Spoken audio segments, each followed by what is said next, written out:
levels, but several stones were damaged or toppled during that period. So that's supposed to be on top. I'm sorry? That's supposed to be on top. Yeah, that's supposed to be on top. And that one too?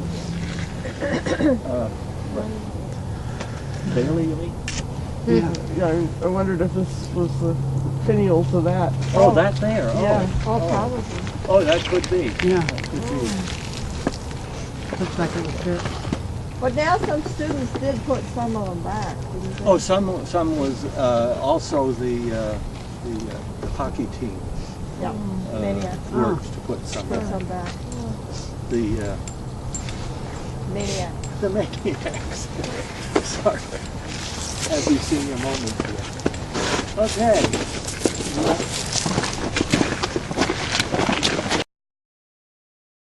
So, are you going to give us a rundown on him? Well, I can. Yes, please do. Please do.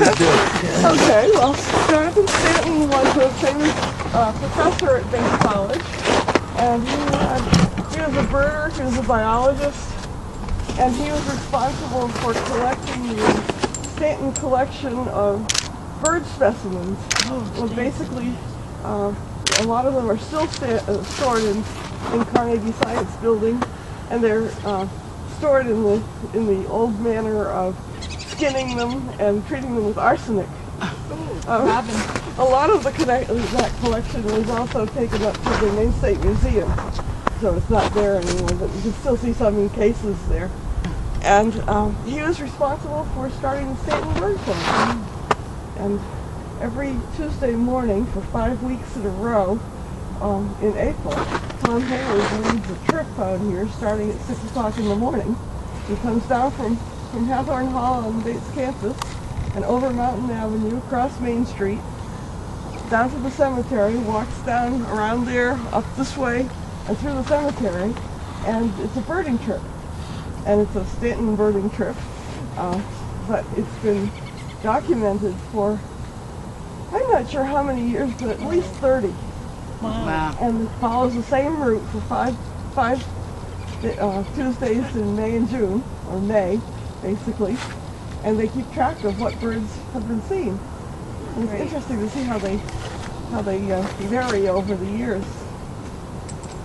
Oh, over the years, and not is it their variation according to the weeks? Both. Yeah, both. Both. Because of course the leaves are hardly out when it begins in April, and then by the end of May, they're really quite out, and lots of warblers are back.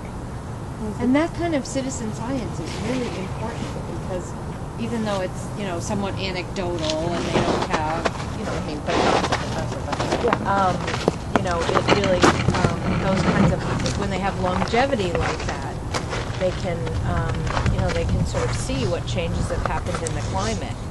Like Henry David Thoreau, when he was at Walden, took meticulous notes about the plants that were blooming and when the leaves came out and the dates he saw this and the dates he saw that. And they're still using some of that information to compare to what's happening now. So it's really, and it's easy to do that kind of stuff. You come out for a walk, make a list. So Jonathan still is able to be part of all this, He is. so to speak. He lives on. Every year he gets talked about. Yeah. Okay, well, we'll go up this way.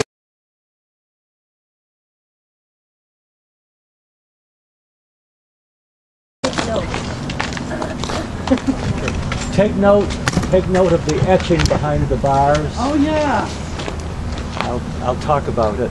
Well, I'll talk about it here, but we'll want to go around the other side. Yeah, you as well. definitely want to see the front. Maybe that would be better. Is it not? Going that way?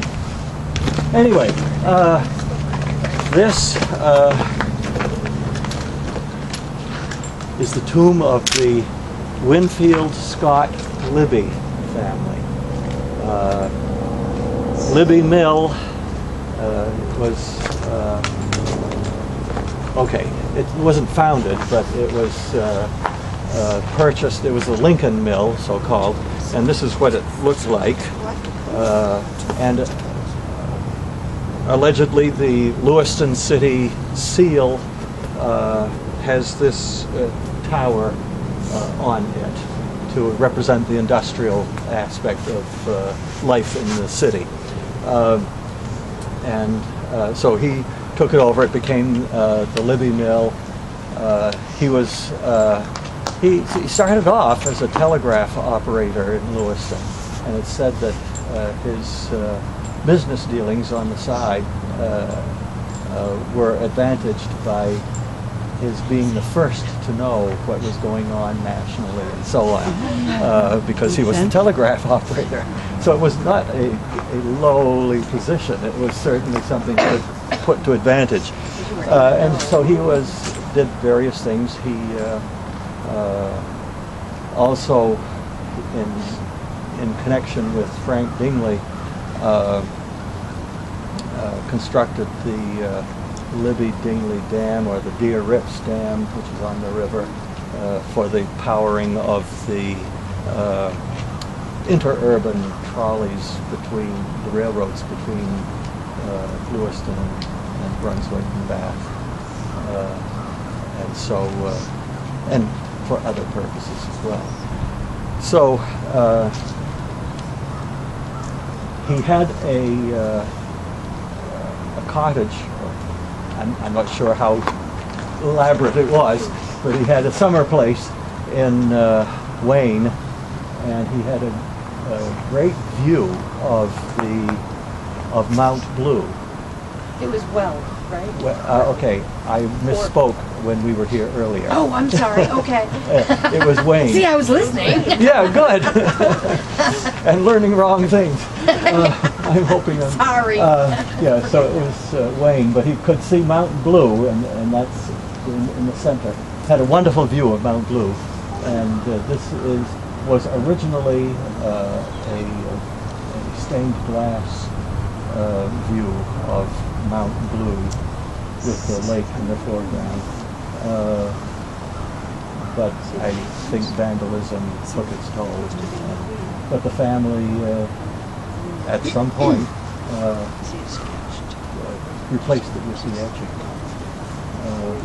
You may want to go around, because of course all the Libby mills are gone. The whole there were several mills. There was the so-called Columbia Mill, which was quite close to Main Street, where Veterans Park is, Veterans Memorial Park. It was the Columbia Mill, and it burned, I don't know, 30, 40 years ago. And then the Libby Mill gradually went down, some because of fire, and then just at that location, the original mill was down on Riverside Drive, down just below the gasworks, where they had a warehouse. Oh, they did the Libby. Yes, that's where they started. Oh. And Was that, you mean Libby, or was it? yeah, WS. Yeah. And then when they had an opportunity to get there at the falls, they bought that complex, but they kept the other building as a warehouse. Oh, yeah. And of course there was Libby 2, the old Hillcrest building, which I don't know what they use it. What's it being used for now? I don't know. You mean on Pleasant Street near Lisbon Road? Yeah, near that intersection near Ferry Road. Yeah. I don't know. When they decided to move down south, take the whole operation down there, the Libby family had sold out. Yeah. Okay. But all those Cumberland, Lincoln. I didn't realize that Hillcrest was associated. Well, it wasn't. They bought it from Hillcrest when Hillcrest. They bought it from Hillcrest. Yes. And then they converted it to their stitch bonding operation, non-woven type of things. And they had the two locations. They continued to transport things back and forth across town. And they kept the warehouse too. That was sort of, I think that was more for sentimental reasons. And then Paul Libby, when they brought out the outside concerns, there were a lot of families around, and they said, what do you do to keep going? He says, well, what you do is you get rid of that man right there. Well, they're all family, and so they decided, well, they would go, but they would all go. John Libby, one that's down, he's the only one that stayed there, and he was head of personnel. All the rest of them just left, and it was run from outside family. That's when Paul Libby, he took some of his machines and he established his own stitch bonding thing separate from the Libby mill. And John, his brother, I guess it was, kept the books for both concerns. It's kind of interesting. I don't know if that other company still exists. I pretty much doubt it. I say that because I used to work for him. Okay, so you know all the inside story. Some of it. Just from an employee point of view. This is a crazy question, but if somebody else were to die, the Libbies, could they be entombed there as well? Well, I don't know what the arrangements are, but they would need to somehow break it open. Right, but there is one Take that 1989. There's probably a secret latch somewhere.